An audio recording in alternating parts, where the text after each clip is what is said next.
உருவாய் அருவாய் உளதாய் இளதாய் மறுவாய் மலராய் மணியாய் ஒளியாய் கருவாய் உயிராய் கதியாய் விதியாய் குருவாய் வருவாய் அருள்வாய் குகனே என்று முருகப்பெருமானை வணங்கி உங்களை குபேரன் டிவியின் மூலம் காணுவதிலே பெருமகிழ்ச்சி அடைகிறேன்.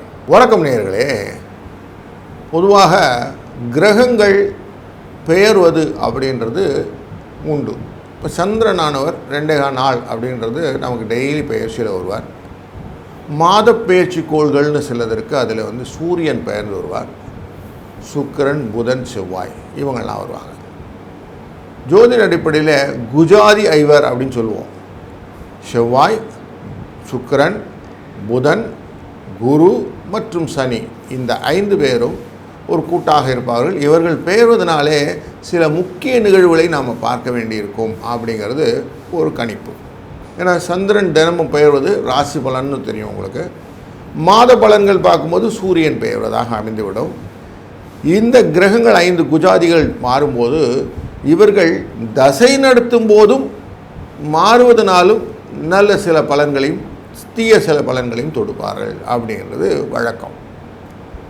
அப்படி பார்க்கும்போது செவ்வாயானவர் வருகிற ஜூன் மாதம் 6ஆம் தேதியிலிருந்து ஜூலை மாதம் 28ஆம் தேதி நாள், நார்மலாக 45லேருந்து 47 நாள் அப்படின்னு கணக்குண்டு. அதாவது ஒரு சைக்கிளில் அவர் மித்தமாக நிற்கும் போது ஒரு வருஷத்தில் 365 நாள்னால் 8 மாதம் 41 நாட்களுக்கு அவர் ஆல்மோஸ்ட் அவருடைய இடத்துக்கு நேர் போய் வந்துட்டுருப்பார் அப்படிங்கிற கால்குலேஷன் உண்டு. அதாவது மேஷ ராசிக்குள்ளே வரத்துக்கு திருப்பியும் வரதுக்கு சைக்கிள். இப்போ கடகராசியிலே இருக்கக்கூடிய இந்த செவ்வாயானவர் நகர்ந்து சிம்ம ராசிக்கு போகிறார் அப்படிங்கிற ஒரு நிகழ்வு. இதில் என்னங்க சிறப்பு இருக்குது அப்படின்னாக்க, கடகராசி அப்படிங்கிறது செவ்வாய்க்கு நீச்ச வீடு அப்படின்னு சொல்லுவோம். அவருடைய தன்மையை குறைத்து கொள்ளக்கூடிய வீடு. அப்போது நீச்சத்திலேருந்து வெளியில் வருகிறார், இனிமேல் உச்சத்தை நோக்கி பயணம் செய்ய போகிறார் அப்படின்னு ஆகிடும். உச்ச வீடு எதுனா அங்கே நேராக மகர ராசிக்குள்ளே வரும்போது அது உச்சத்தில் வந்துடுவார். அப்போது நீச்சத்தை விட்டு வெளியில் வரக்கூடிய இந்த நிகழ்வு எப்படி இருக்கும் அப்படின்னு பார்க்க வேண்டியிருக்கும். ஏன் பார்க்கணும்? இந்த செவ்வாய் நமக்கு என்ன பண்ணும் அப்படின்னா, நார்மலாகவே சொல்லுவோம் இல்லையா, அவர் கொஞ்சம் பயந்தாங்கொழிங்க சார் அப்படின்லாம் சொல்லுவோம். இல்லை சார் அவர் கொஞ்சம் தைரியசாலி சார் அப்படின்னு சொல்லுவோம். இந்த பயந்தாங்கோழி தைரியசாலி இந்த ரெண்டுத்துக்கும் டிஃப்ரென்ஷியேட் பண்ணும்போது தைரியத்தை அதிகமாக கொடுப்பது இந்த செவ்வாய். அதே போல் திடீர்னு எதிர்பார்க்கலைங்க, அடிபட்டுடுச்சுங்க, ஆக்சிடெண்ட் ஆகி போச்சுங்க, காயப்பட்டுடுச்சுங்க, ரத்தம் வந்துடுச்சுங்கலாம் சொல்கிறோம் இல்லையா, இதற்கு காரகத்துக்குமாக இந்த செவ்வாய். திடீர்னு போனேங்க ஹாஸ்பிட்டலில் ஆப்ரேட் பண்ணணும்னு சொல்லிட்டாங்க சார், என்னென்ன காரணம் புரியலைங்கன்னு இந்த கத்தியை வைக்க சொன்னாலே அங்கே செவ்வாய் வந்துடுவார். பெண்களுக்கு இந்த மாதவிடாய் கோளாறுகள்லாம் சில வீட்டிலாம் இருக்கும், நிறைய ப்ளீட் ஆகிறதெல்லாம் சொல்லுவாங்க, இது இந்த செவ்வாய். அது மட்டும் இல்லை, இந்த செவ்வாய் தான் நிதி திட்டங்களை ஏற்படுத்தி கொடுப்பார். செவ்வாய் தான் பூமி அப்படிங்கிற இந்த நிலத்தை வாங்குவது அப்படிங்கிறது, அப்புறம் வாகனங்களை பற்றி பேசுவது, கனரகமான விஷயங்கள் எல்லாம் யோசிப்பது, இதை பற்றி யோசிக்கணும். நான் போலீஸ் வேலைக்கெல்லாம் இன்டர்வியூ போகணும் சார், நான் இராணுவத்தில் போகணும் சார் அப்படிங்கிறாங்க இல்லையா, அப்படிப்பட்ட நிலைப்பாடு கொண்டவர்களுக்கு போவீங்களா மாட்டிங்களான்னு பார்க்கணுன்னா இந்த செவ்வாயை பார்க்கணும். பெண்களுக்கு கல்யாணத்தும் போது எப்படி இருப்பாங்க அப்படின்னு மாப்பிள்ளை வீட்டார் கேட்பாங்க. அப்போது மாப்பிள்ளை வீட்டாருக்கு இந்த சுக்கிரனும் செவ்வாயும் பார்க்குறது, பெண் வீட்டாருக்கு இந்த சுக்கிரனும் செவ்வாயும் பார்த்து சந்ததி எப்படி இருக்கும், தம்பதி எப்படி இருப்பாங்கன்னு சேர்த்து பார்க்கறதுக்கு இந்த செவ்வாய் உதவுகிறது. அப்போ ஒரு விஷயம் புரிஞ்சிச்சிங்களா?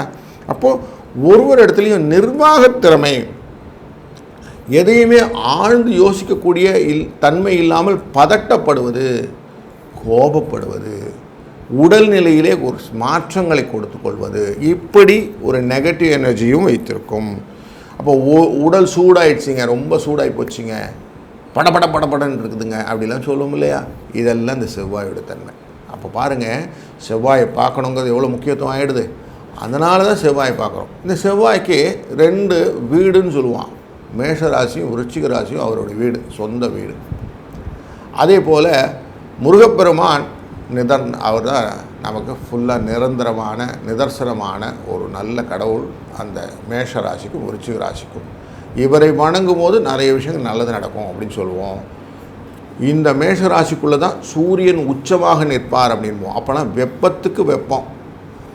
ஏற்கனவே நான் சொன்னேன், செவ்வாய் வெப்பமுடையது, சூரியன் வெப்பமுடையது. அதனால தான் மேஷ ராசியில் சூரியன் உச்சப்பட்டு நிற்பார் அப்படின்னு பார்க்குறோம். விருச்சிக ராசியில் சந்திரன் நீச்சப்பட்டு நிற்பார் அப்படின்னு பார்க்குறோம்.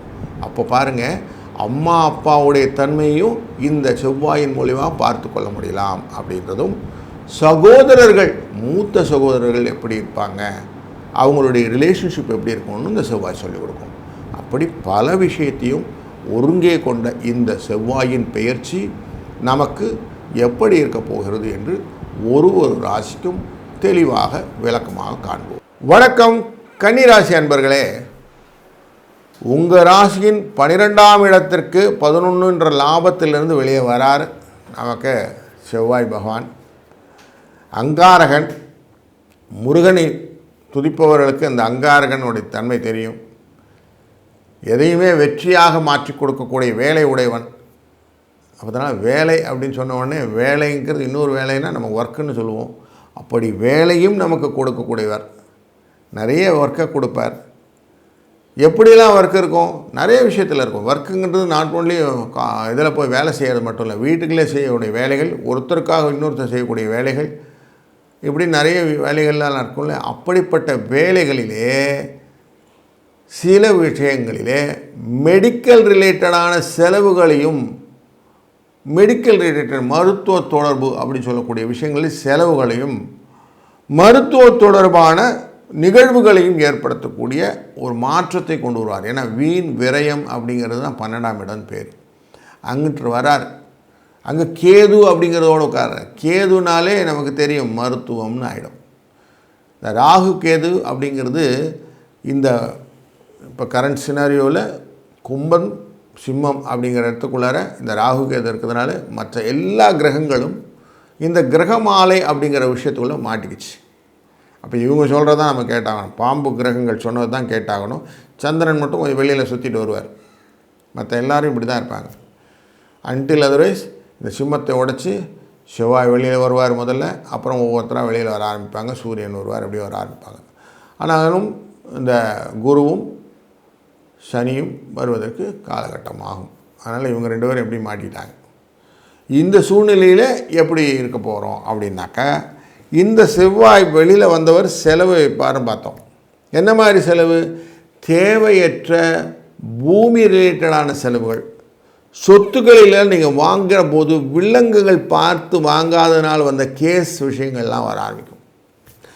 தேவையில்லாமல் நாமினி இருந்தது சார், அந்த நாமினியை நான் இக்னோர் பண்ணேன் சார், அவங்க பேரில் வில் எழுதியிருந்தாங்க சார், அதை இக்னோர் பண்ணேன் சார், அது ஒரு மைனர் ப்ராப்பர்ட்டியாக சார் அப்படின்லாம் சொல்லுவீங்க. இப்படி உங்களை சுத்த விட்டு வேடிக்கை பார்க்கக்கூடிய சூழ்நிலை இருக்குது. கொஞ்சம் எச்சரிக்கையாக இருக்கணும். அதே மாதிரி ஆஃபீஸில் அவன் சொன்னால் இவன் சொன்னான்னு மெயிலை தட்டி விடுறது, அவன் சொன்னான் இவன் சொன்னான்னு ப்ரோக்ராம் மாற்றுறது, அவன் சொன்னால் இவன் சொன்னான்னு நம்ம காரியங்கள் எல்லாம் செய்கிறது. இதனால் என்ன ஆகுது? சொல் தான் நின்று போடும், செயல் மாட்டிக்கிடும். புரியுதுங்களா? நீங்கள் யாரையும் சப்ஸ்டாண்ட் பண்ண முடியாது, யாரையும் கூட்டிகிட்டு வந்து உங்களை காப்பாற்றிக்க முடியாது சூழ்நிலையில் மாட்டிப்பீங்க. அதனால் கொஞ்சம் அதிலெல்லாம் கொஞ்சம் கேர்ஃபுல்லாக இருக்கணும். ஸோ 3ஆம் இடங்கிறது உங்களுக்கு கொஞ்சம் விவரமான இடம். அது உங்கள் முயற்சி எல்லாத்தையும் கொஞ்சம் நிறுத்தி வச்சுப்படும். அதனால் கொஞ்சம் கேர்ஃபுல்லாக இருக்க வேண்டிய இடம். சரிங்க, அவர் பார்க்குற பார்வையான எங்கன்னா நல்லபடியாக பார்க்குறாருன்னா 6ஆம் இடத்தையும் பார்க்குறாரு, 7ஆம் இடத்தையும் பார்க்குறாரு. 6ஆம் இடங்கிறது ராகுவை பார்க்குறாரு. அப்போது உங்களுக்கு கொடுத்தவன் காசு கொண்டு வந்து கொடுத்துட்டு போடுவான். யாருன்னா காசு கொடுத்துருந்தீங்கன்னா கொஞ்சம் பர்சுவேட் பண்ணிங்கன்னா காசு திரும்பி வந்துடும். உங்கள்கிட்ட வந்து நிற்கக்கூடிய ஆசாமிகள் மருத்துவ செலவு ரிலேட்டடாக வந்து கேள்வி கேட்பாங்க. சார் எனக்கு கொஞ்சம் ஹாஸ்பிட்டலுக்கு போகணும், காசு கொடு, ஹாஸ்பிட்டல் அட்மிட் பண்ணிட்டாங்க, அதுக்கு காசு கொடுன்னு கொஞ்சம் படுத்துவாங்க. கொஞ்சம் இல்லை, பெரிய லெவலில் கேட்பாங்க. அதே போல் கடன் கேட்கக்கூடியவங்களும் பெரிய கடனாக கேட்பாங்க. நீங்களும் கடன் வாங்குவது பெரிய கடனாக தான் வாங்கிறதுக்கு யோசிப்பீங்க. இதெல்லாம் கொஞ்சம் யோசித்து செய்யுங்க. இதெல்லாம் விரயத்தை மாற்றி கொடுத்து விடும். அதனால் கொஞ்சம் அதெல்லாம் யோசிங்க, நல்லா யோசித்து செய்யுங்க. உங்கள் கலத்திரம் அப்படிங்கிறவங்களுக்கு கால், முதுகு, இடுப்பு இதெல்லாம் பிரச்சனைகள் உண்டாகக்கூடிய சூழ்நிலை காட்டும். அவங்கள கொஞ்சம் மெடிக்கல் செலவுக்கு கூட்டிகிட்டு போகிற மாதிரி இருக்கும். ஸ்கேன், எக்ஸ்ரே இதெல்லாம் தேவைப்படும். அவங்கள கொஞ்சம் கரெக்டாக பார்த்துக்க வேண்டிய சூழ்நிலையும் இந்த காலகட்டத்தில் இருக்குது. ஏன்னா செலவு சொல்லிட்டேன், வியாதி இருக்குதுன்னு சொல்லிட்டேன். அப்போ எதுக்கு மூலிமா இருக்குன்னா இது வரைக்கும் களத்தல் மூலிமா சனி இருக்கிறார், அதனால் இது இருக்கும். அது மூலிமா கொஞ்சம் செலவு இருக்கும்னு புரிஞ்சிச்சு. குழந்தைகள் விஷயத்தில் நீங்கள் கொஞ்சம் லிபரலாக எல்லா விஷயம் செய்யலான்னு யோசிப்பீங்க. ஆனால் தடைகள் நிற்கும். அவங்களுடைய படிப்பு சம்மந்தப்பட்டதுலேயும் அவங்களுடைய வெளி உறவுகள் சொல்லப்பட்டதையும் நீங்கள் செய்யக்கூடிய காரியங்கள் தடைகளாக நிற்கும். சில குழந்தைகளுக்கு கல்யாணத்திலே பேசக்கூடிய விஷயங்களிலும் உங்களுக்கு சரியாக தகையிலைகள் தள்ளி போட வைக்கும். இந்த வரன்கள் தள்ளி போவதற்கான காரணமும் இது அமைந்துவிடும். பெண்களுக்கு வரக்கூடிய இந்த மாத பிரச்சனைகள் அப்படிங்கிறது கொஞ்சம் ஜாஸ்தி இருக்கும். அதனால் கைனகாலஜிஸ்ட் போய் செக் பண்ண வேண்டிய சூழ்நிலையும், அயன் கண்டென்ட் கொஞ்சம் ஜாஸ்தி சாப்பிட வேண்டிய காலகட்டமாகவும் இருக்கிறது. அவசியம் பெண்கள் இந்த மாதிரி சூழ்நிலை இருப்பவர்கள் பேரிச்சம்பழம் அப்படிங்கிற அந்த டேட்ஸ், அதே போல் கீரை வகைகளை ஒரு நாள் விட்டு ஒரு நாள் கண்டினியூஸாக சாப்பிட்றது நல்லது. அதே மாதிரி பிரண்டை அப்படிங்கிற இந்த கொடி வகையை சார்ந்தது, அதை எடுத்து துவையல் செய்வது போன்ற சாப்பிடுவது. முருங்கைக்கீரையை அவசியம் ஆல்டர்னேட்டிவ் டேஸ் சாப்பிட்றது. இப்படிலாம் மெடிக்கல் ப்ரிஸ்கிரிப்ஷனாகவும் நீங்கள் சேர்த்துக்கலாம். இது எல்லாமே உங்களுக்கு செவ்வாயின் காரகத்துவத்தின் ஊக்கிகளாக இருக்கிறதுனால கன்னிராசி அன்பர்கள் இதை தைரியமாக செய்யலாம். இது எல்லாமே உங்களுக்கு நல்ல பலனை மாற்றி கொடுக்கும்.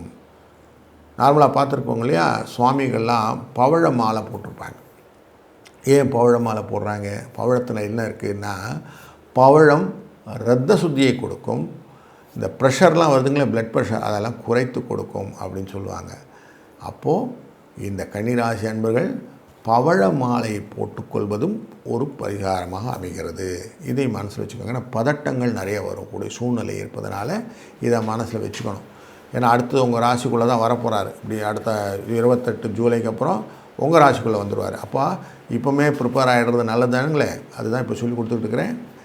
இதில் எந்த விதத்துலையும் சொல்லலாம், என்னங்க அவர் பாட்டு கதை அடிக்கிறாரு, ஜோசியமாக சொல்கிறாரு அப்படிலாம் சொல்லாதீங்க. உண்மையிலே இதெல்லாம் நிகழக்கூடிய விஷயங்களை அனுபவமாக பார்த்து தான் உங்கள்கிட்ட பகிர்ந்து கொண்டிருக்கிறேன். அதனால் இதை தைரியமாக நீங்கள் செய்யுங்க. இந்த விஷயமும் உங்களுக்கு சாதகமாக அமையும்.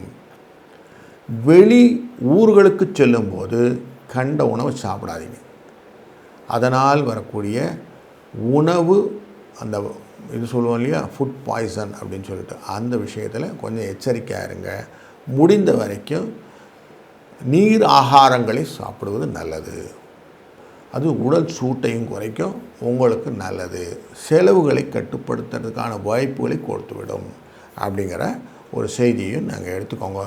இப்போ உங்களுக்கு ஓரளவுக்கு அவுட்லைன் நல்லா புரிஞ்சிச்சு. எப்படி இருக்கணும், என்னென்ன சாப்பிடணும், என்னென்ன பரிகாரங்கள் வேணும்னு சொல்லியாச்சு. நீங்கள் மனதில் நார்மலாக சொல்லுவான், சொல்லற சும்மா இருன்னு சொல்லுவான். அப்படி சும்மா இருக்கிறதுல சிவனே நிறுன்னு ஒரு வார்த்தை சொல்லுவாங்க இல்லையா, அப்படி சிவனையே நினைத்து இருப்பது உங்களுக்கு சால சிறந்தது அப்படிங்கிற பரிகாரமும் மைண்டில் வச்சுக்கிட்டிங்கன்னா இந்த செவ்வாய் பயிற்சி உங்களுக்கு நல்லதை ஏற்படுத்தும். நல்லது நடக்கும், நல்லதே நடக்கட்டும். வாழ்க வளத்துடன். ஸ்ரீ குபேரன் டிவியை பார்த்தமைக்கு நன்றிகள். மேலும் இது போன்ற தகவல்களை தெரிந்து கொள்ள ஸ்ரீ குபேரன் டிவியை சப்ஸ்கிரைப் செய்யுங்கள். மறக்காமல் பெல் ஐக்கானை கிளிக் செய்யுங்கள்.